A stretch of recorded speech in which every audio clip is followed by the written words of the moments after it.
అస్మద్గురుభ్యో నమః. శ్రీమతే రామానుజాయ నమః. ఈరోజు విశేషాలను తెలుసుకునే ముందు ప్రార్థనతో ప్రారంభం చేద్దాం.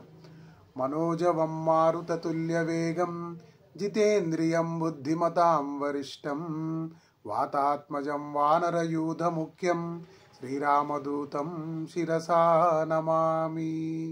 ఈరోజు విశేషాలు: విశ్వావసు నామ సంవత్సరము, దక్షిణాయనము, వర్ష ఋతువు, భాద్రపద మాసము, కృష్ణపక్షము, విద్య, 9వ తారీఖు సెప్టెంబర్ 2025, మంగళవారము, ఉత్తరాభాద్ర నక్షత్రం.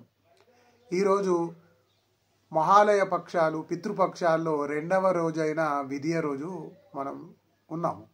ఈ విద్య రోజు ఎవరైతే పరమపదించారో వారికి పిండ ప్రదానాలు లేదా బ్రాహ్మణులకు శాఖాదానము, సాహిత్యము లాంటివి ఇస్తే పితృదేవతలు సంతోషిస్తూ ఉంటారు.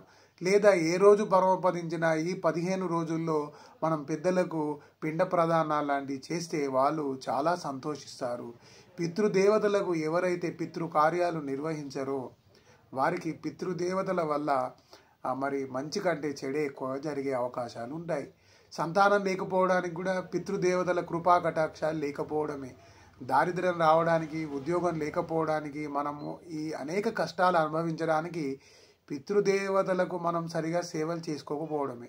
సరే, మనం వాళ్ళు చనిపోయినటువంటి సంవత్సరము తిథిని దృష్టిలో ఉంచుకొని ఆ రోజు చేస్తే శుభప్రదంగా ఉంటుంది.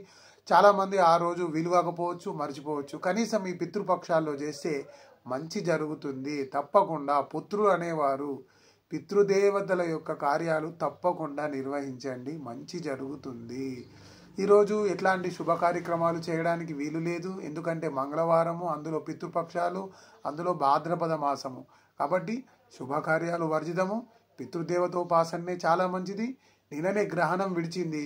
ఈరోజు ఆలయాలన్నీ చక్కగా శుద్ధి చేసి పులికాపు చేసుకొని నిత్యారాధనలు ప్రారంభమైపోయాయి. చక్కగా దేవాలయాలను సందర్శించండి, స్వామివారికి అనేక ప్రార్థన చేయండి. మనకి ఈ రోజంతా శుభం జరుగుతుంది. మీరేం భయపడాల్సిన అవసరం లేదు. మరొక మంచి విషయంతో రేపటి ఎపిసోడ్లో కలుసుకుందాం. అడియేన్ రామానుజదాసన్, మీ వేణుగోపాల్. జ్ఞానప్రదీపం ఛానల్ను సబ్స్క్రైబ్ చేయండి, లైక్ చేయండి, షేర్ చేయండి.